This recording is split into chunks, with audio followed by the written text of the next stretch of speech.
If F is the force on the wedge A, find the acceleration of block B, ये B block है, with respect to ground. सबसे पहले हम इस block का बना लेते हैं एफ बी डी।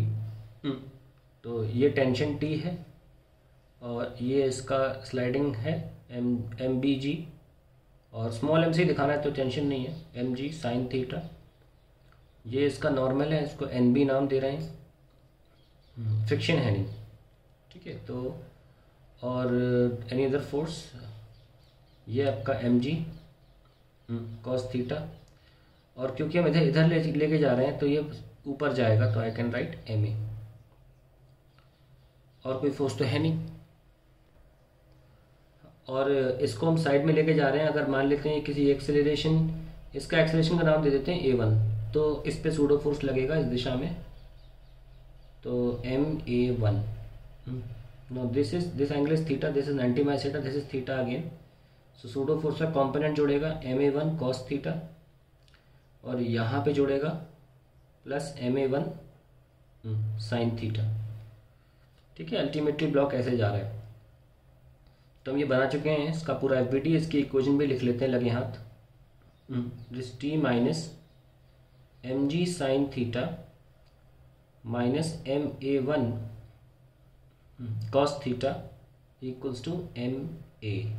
तो ये हमारी इक्वेशन आ गई इसकी ऊपर वाले ब्लॉक की, बी ब्लॉक की, for block B, for block B.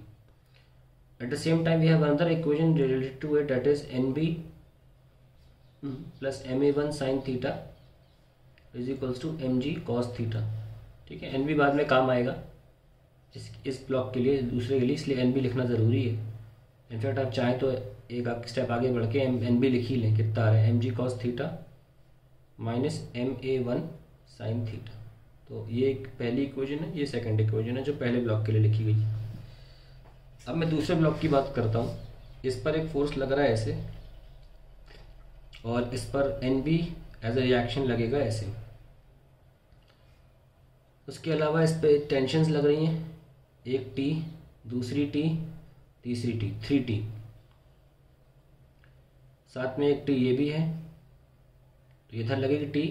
हालांकि हम कॉम्पोनेंट ले सकते हैं, ये थीटा 90 माइनस थीटा, तो अगर ये थीटा है और ये टी लग रहा है तो ये वाला हो जाएगा टी कॉस थीटा। और नीचे जहाँ वेट लग रहा है इसका कैपिटल एम जी, वहीं पे आप एन बी का भी एक कंपोनेंट जोड़ सकते हैं, that is N B cos theta, साथ में टी साइन थीटा भी लग जाएगा। और ऊपर की तरफ इस पर ओवरऑल नॉर्मल फोर्स लगेगा, साथ में एन बी का एक कंपोनेंट यहाँ जोड़ेगा एन बी साइन थीटा, ठीक है। और फ्रिक्शन है नहीं तो फ्रिक्शन का सोचना नहीं है हमें, ये सारे फोर्सेस मार्क हो गए।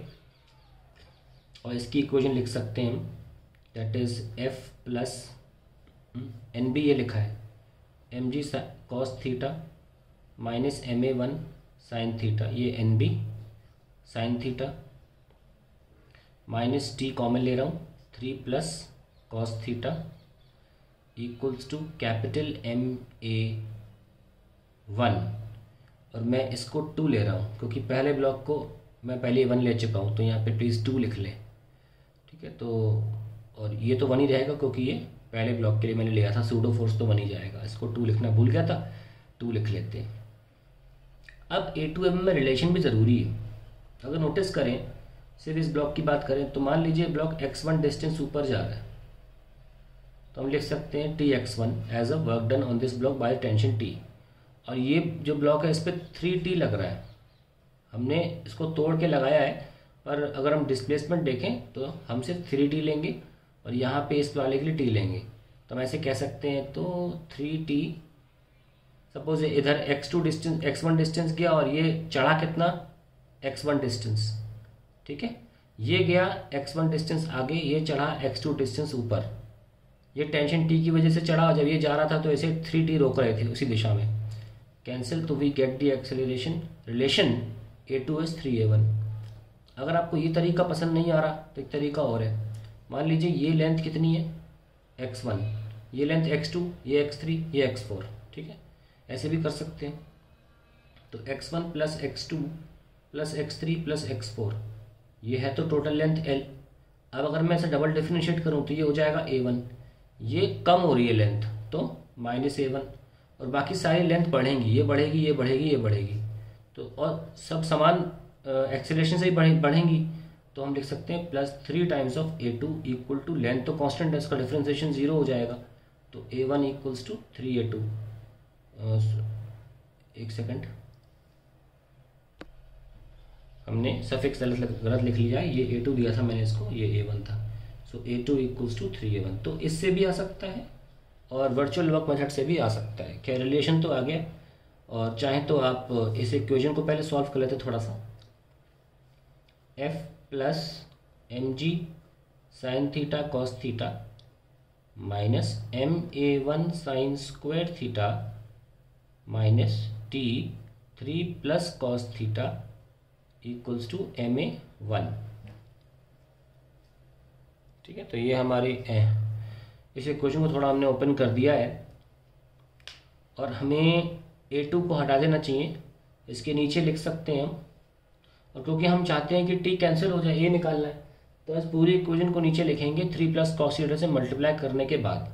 साथ साथ लिख देते हैं, इसको हटाओ, तो will let t 3 plus cos theta minus mg sine theta 3 plus cos theta minus ma1 cos theta 3 plus cos theta is equals to A2 को लिख रहा हूँ 3A1 3ma1 3 plus cos theta. ठीक है, अब देखिए ये तो कैंसिल हो गए, अब क्या बच रहा है, we are left with F plus mg sine theta cos theta. ठीक है, और इधर कुछ नहीं बचा, ये बचा है बाद में लिखूंगा ये, क्योंकि ये A1 है और सारे A1 के टर्म्स में वहाँ ले जाऊंगा, मुझे एक्सेलरेशन निकालना है, तो मैं इसे A1 वाले टर्म्स को लिख नहीं रहा हूँ, इसको छोड़ दो। ये वाला टर्म अभी मैं रेड पेन से मार्क कर देता हूँ, ये टर्म मैं वहाँ लेकर जाऊँगा। ठीक है, उधर लेकर जाऊँगा, ये पहले से ma1 वही है, ma1 वही है, ये वाला भी टर्म वहाँ जाएगा, इनको खोल लेते हैं। -3mg sine theta minus mg sine theta cos theta, ये पूरा ब्रैकेट खुल चुका है, और ये पूरा ब्रैकेट भी वहाँ जाएगा क्योंकि ये A1 तो दोनों मल्टीप्लाई होगा। तो ये आप देख सकते हैं मैंने लेफ्ट हैंड साइड पूरा लिख लिया है, ये पूरी टर्म राइट साइड भेजूंगा मैं अभी। ठीक है, तो उसमें लेफ्ट साइड में देखो ये टर्म तो कैंसिल हो गई, और अब मैं राइट साइड लिख रहा हूँ 3 × 3 9 ma1 plus 3 ma1 cos theta और प्लस ma1 कैपिटल ma1, साथ में ये बच रहा है हमारा 3 ma1 कॉस थीटा, तो हम इसको लिखा है अभी हमने केवल कितना 9 ma1 और 3 ma1 कॉस थीटा, और ये जोड़ दिया। अब ये मैं राइट साइड लेकर आ रहा हूँ, जो रेड से मार्क करे थे मैंने वो मैं लेकर आ रहा हूँ अगले स्टेप में। सो पहले आएगा 3 ma1 कॉस थीटा, इधर प्लस हो जाएगा, तो क्यों ना मैं इसे 6 कर दूँ क्योंकि ऐड हो जाएगा, और फिर हो जाएगा प्लस का ma1 cos square theta, ma1 cos square theta bracket plus ये देखो वहाँ आ रहा है, तो ये भी क्या है ma1 साइन स्क्वायर है, तो साइन स्क्वायर थीटा मैंने ऐसे ऐड कर दिया। तो मेरे पास क्या बच रहा है, मैं यहाँ से इतने से बॉक्स में लिखने की कोशिश कर रहा हूँ, यहाँ से देखिए I am left with F minus 3mg sine theta only on the left side, और डिनोमिनेटर में क्या आएगा A1 हटाओ 9 ma1 और ये देखो ma1 ये 1 हो जाएगा 10m plus capital M plus 6m cos theta, तो ये मेरा A1 आ गया। That is the answer of just this block. हालांकि हमको ब्लॉक बी का पूछा, वो भी विथ रिस्पेक्ट टू ग्राउंड, तो ये हमारा आंसर नहीं है, ये हमारा अभी A1 आया है। अब हम ब्लॉक बी का ढूंढेंगे विथ रिस्पेक्ट टू ग्राउंड, तो हमको मिल गया है A1 is F minus 3mg sine theta upon 10m plus m plus 6m cos theta, ये A1 मिल गया हमको। डायग्राम देखें कि मैं रफली बना रहा हूँ कि आप इसको ऐसे लेके जा रहे हैं और ये ऐसे चढ़ रहा है A2 से, पर हमने जो A2 बनाया है, सॉल्व किया, वो विथ रिस्पेक्ट टू प्लैंक था, तो हम A21 लिखना चाहिए एक्चुअली में इसको, तो अब से हम A21 लिखेंगे। सो अगर हमें A1 मिल चुका है जो कि ये लिखा है, तो A21 क्या हमने निकाला था, इट वॉज 3A1, ठीक है। और दोनों वेक्टर्स के बीच में एंगल था थीटा। याद रखें कि ग्राउंड के रिस्पेक्ट में इसके पास ये वाला भी वेक्टर है और ये वाला तो है ही, तो वेक्टर फॉर्म में लिखें तो जो A2 एब्सोल्यूट होगा वो A21 प्लस A1 होगा। ध्यान रखें जब कोई बॉडी दूसरी बॉडी पर बैठी रहती है तो ग्राउंड के रिस्पेक्ट में जो एक्सेलरेशन होता है या वेलोसिटी होती है वो ऐड हो जाती है, with respect to plank plus plank वाली ऐसे हमेशा ऐड होती है।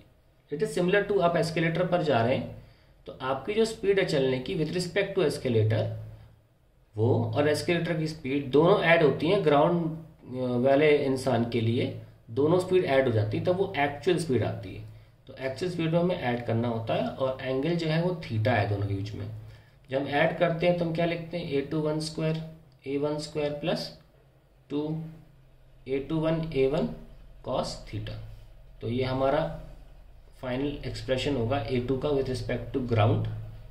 और क्योंकि A21 और A1 में रिलेशन है 3A1, तो उसको लिख सकते हैं हम 3A1 का square A1 square plus 2 into 3A1 A1 cos theta, and then A1 हम बाहर ले सकते हैं।